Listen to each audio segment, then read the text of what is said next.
Hey guys, happy Valentine's Day. It is February 14th of 2021 and I'm coming on here as promised. I give an update on Sundays of the study I'm going through, which is Forgiving What You Can't Forget by Lysa TerKeurst, and just kind of give you my insight, how I'm trying to apply it to my life, the things that I'm kind of working through myself. You can probably tell if you've watched my videos, or if you know me, I'm a very transparent person. I don't have anything to hide. I was like this earlier on, even in my college years. I never hid things from people about my abuse that happened to me as a child.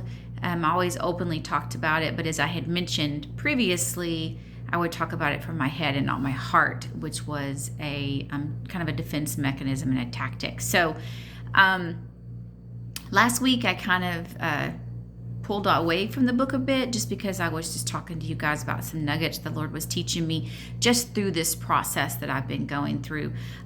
So I did want to give you an update that I have not gone through the process of that she recommends, that Lysa TerKeurst recommends, where you're to work through the impact of what has happened to you, and you're to write down every single thing that you've lost or was stolen or whatever the trauma that has happened to you. In my case, the betrayal has done and how it's impacted my life. I haven't gotten to that point yet. This last week was this week itself was a really, really rough week. For me, and so emotionally I'm just not quite there yet. So I am continuing on with the study, and this week the 3 chapters that we went over was collecting the dots, connecting the dots, and correcting the dots.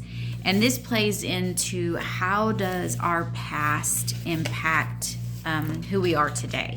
And how maybe we look at things or view things, which could be differently than the people that we're in relationships with, which can have a tendency to cause maybe turmoil or some type of issues in your relationship itself. So I did want to briefly talk a little bit about this and what I had to walk through in regards to connecting the dots and correcting the dots. It kind of takes you back to your childhood, asks you lots of questions about, what did forgiveness look like in your home? What did your home life look like? How did your parents handle certain aspects of how they raised you? And I was discussing this with a friend earlier, and I really can't think of a whole lot, and not to disparage my parents in any way. It's just, we never really discussed a whole lot of anything. I think we kind of we're kind of managing ourselves as kids. Hey, Ellie, get down, baby girl. And so I don't remember there being conversations about forgiveness, but I also think that was a time when kids were being raised. I don't know about you guys, but it was kind of more like you're to be seen and not heard. I had a dad who, if he just looked at me a certain way, I knew I needed to straighten up. So there was a sense of reverence and respect out of fear of consequences, which I don't know if our kids really have today, if we've really instilled that well in our kids, because I think based on how we're brought up, we have a tendency to overcompensate, which I know is one of the things that I did with my kiddos. Because I didn't grow up with the whole lot. I tried my best not to spoil them completely, but they definitely received more than I received. And not knowing that carrying my abuse into my adulthood years, I became a caretaker. And this put me in a position of I want to swoop in and save everyone. So from consequences, because I suffered as a child, I also learned that I try to control a lot, and I basically do that because so many things were happening to me as a child that were outside of my control, that I didn't have any choice in, that as an adult I had a tendency to try to do that because I felt like I was in control. Oh my goodness, you want to say hi, Ellie? Okay, get down, baby girl. So with all that being said, I went through here, and I I had to answer these questions, and some of them are hard because you're having to answer questions about your parents, and you know, I didn't have the best relationship with my parents. My dad, you know, went to prison in 91. My mom made some pretty bad choices and chose men over her children, and I love her, but that's just the facts. And I didn't really have a relationship with her because she was in an abusive marriage for 20 years, and so I don't fault her because she didn't really have a mother figure in her life. Her mom took off when she was 16. So we just carry this baggage, you know, each as we move forward. And if we don't get the therapy that we need, then we bring that into how we raise our own children. So with that being said, I had to go through here and answer a lot of questions and talk, you know, trying to connect the dots. You know, why are things so, what are certain things that are so important to me? Why are they important to me? I'm going to work through those things also with my counselor to try to get to a better understanding of who I am, and how I can correct my thinking in regards to certain things. So as far as collecting the dots, they're just asking you to kind of walk through your childhood, try to figure out how maybe some of the things from the past are impacting your future, and then correcting those thoughts. The thing that stood out to me the most this week that she talked about was this concept of your truth about your story. And I am an advocate for accountability. I'm an advocate for correcting what you've done wrong. It's we're all going to mess up. We're all going to make mistakes. We're all sinners. But there's this concept of, you know, recognizing that you've made a mistake, taking accountability for it, and trying to correct it and not make that same mistake again. So one of the things that she talked about, and I did this from the beginning, I made this decision early on after I had separated due to the emotional abuse of the affair, that I was going to still hold on. I was going to allow, like Lisa says, when she had her D-Day and this happened to her, she took all the pictures down. She everything was tainted for her. And it's like that in the beginning. But for me, I kept a wedding picture on the wall of my apartment of Nelson and I the entire time up until I moved into my new home and the divorce was final. And I did that because, and I gave that picture to Lily. I have lots of pictures. That part of my life, those years, those were good years. That was a happy time.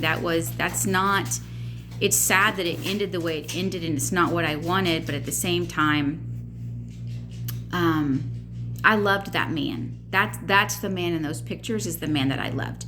The man that he became and the man he is today is not. So I can still hold on to those things. I can still keep those precious memories. And it just talked about in here about that, about, you know, there's debris that's left from a tragedy like this. And sometimes you have all this proof of what happened, and you want to validate yourself because you're made to think that you're crazy. And then when the truth does come out and other people realize that you weren't crazy, or they want to see you move on and heal, which is a natural desire that everyone would want for you, but it has to be in your timing. So it's being able to take the debris and the wreckage that's left. I mean, it's like a train wreck, and trying to pick out the pieces that you want to keep as part of your past, that you don't have to just, you know, get rid of all of it, because there was beauty in that. And I've even said, you know, if God could have showed me down the line that this was going to happen, would I have still married him? And the answer is absolutely yes. I mean, outside of the number one fact that I have 3 beautiful children, but my life was good. I had a good life with him. There are great memories that I will share with him forever, and we're forever connected with each other. So I can separate those two things. The other thing that's part of this process of healing is walking through it at your own pace and being able to set boundaries with other people, and boundaries with the person who maybe even is the person who hurt you. So, and you having to decide what that boundary looks like.